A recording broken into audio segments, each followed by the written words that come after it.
appeared before the Congressional Committee to tell what I knew of activities which might lead to an attempt to set up a fascist dictatorship.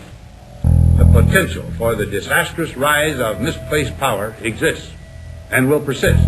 The very word secrecy is repugnant in a free and open society. And we are, as a people, inherently and historically opposed to secret societies, to secret oaths, and to secret proceedings. President Bush signed a formal agreement that will end the United States as we know it. And he took the step without approval from either the U.S. Congress or the people of the United States. The secret organizations of the world power elite are no longer secret. It's known as the Bilderberg Group. Could their objective be world domination? I'm Jim Tucker. I've chased Bilderberg for 30 years. I'll never give up the chase. Bilderberg plan for the whole world is nothing less than world government. I'm not comfortable with that at all. Who elected these guys to run the planet? They are the elitists. They feel they should run the world for their own selfish interests. Now we can see a new world coming into view. A world in which there is the very real prospect of a new world order. Bilderberg is making great progress toward a world government, and only an educated, informed public can stop them in their tracks. David Rockefeller admits in his own memoirs that he wants to destroy the United States. Right. He's a traitor. It's good to be back at the Council on Foreign Relations. As Pete mentioned, I've been a member for a long time and was actually a director for some period of time. I never mentioned that when I was campaigning for re-election back home in Wyoming. Let us never tolerate outrageous conspiracy theories.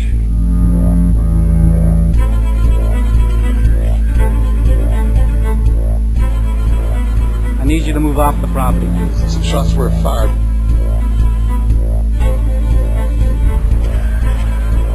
These Bilderbergers right there.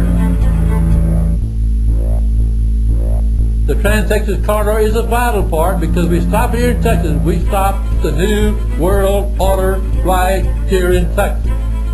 This thing started here. And to save this country, we kill this damn thing here.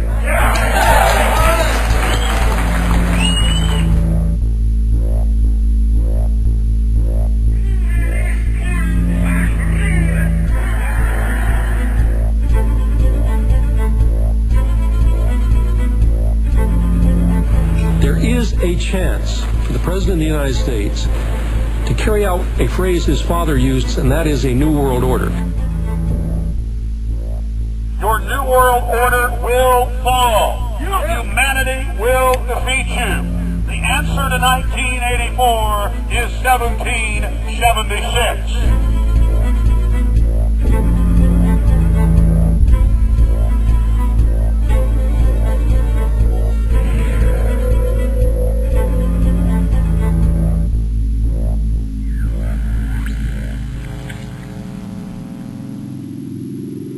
In the near future, Earth is dominated by a powerful world government. Once free nations are slaves to the will of a tiny elite. The dawn of a new dark age is upon mankind.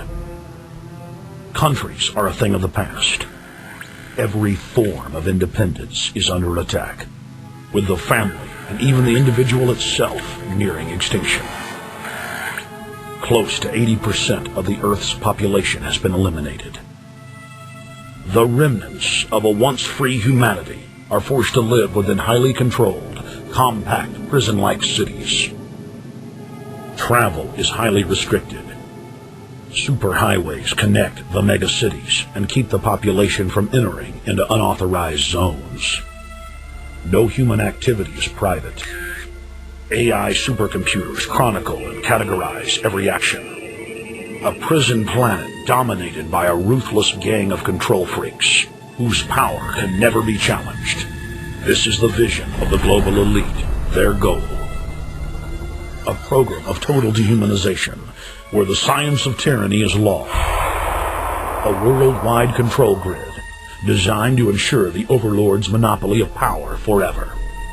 Our species will be condemned to this nightmare future unless the masses are awakened to the New World Order master plan and mobilized to defeat it.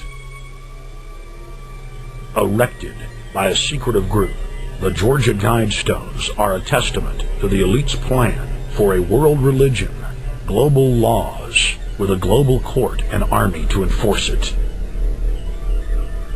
And set in stone, it is written that the population never rise above 500 million.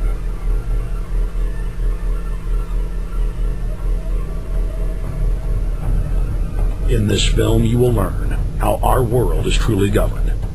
You will see how highly secretive roundtable groups interlock to form a global intelligence network. This group has been steering planetary affairs for hundreds of years. Now, in the final stage, they prepare for open world government. A goal tyrants throughout history have lusted after. Dr. Michael Kaufman is a published ecologist specializing in ecosystem research, forest ecology, and ecosystem classification. Dr. Kaufman played a key role in blocking the ratification of the Convention on Biological Diversity in the U.S. Senate. The concept of a New World Order has been around for centuries. It's been receiving tremendous play over the last half of the 20th century. George Bush, the first senior president, George Bush, used it a lot in his speeches and really implies that he really wants to see a order in which we have a universal or a global type of governance in which every human being on planet Earth is ultimately responsible for policies that are being formulated at the international level. It is a big idea, a new world order.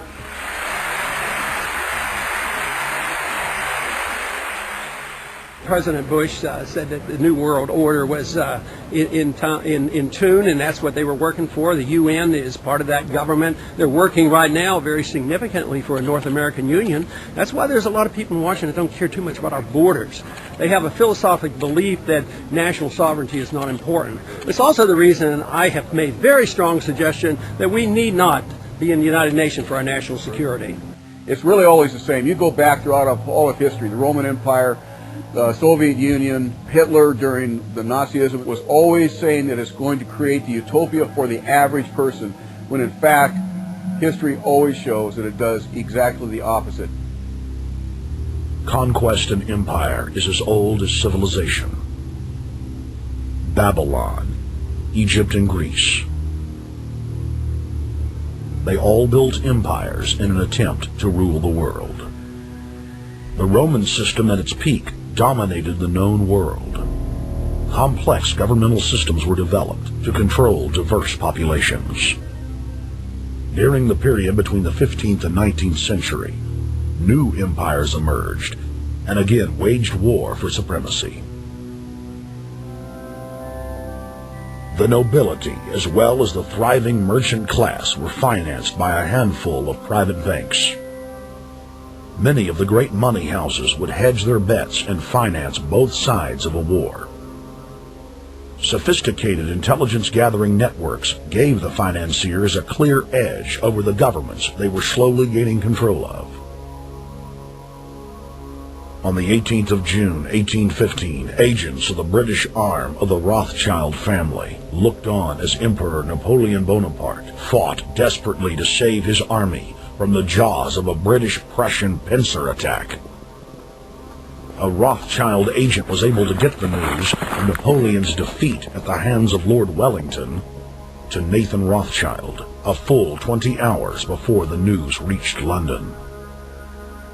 Nathan, the head of the British arm of the Rothschild family, put out the rumor to the London Stock Exchange that Napoleon had won the war. Stocks plunged by 98%, and Rothschild was then able to buy up the entire British economy for pennies on the pound.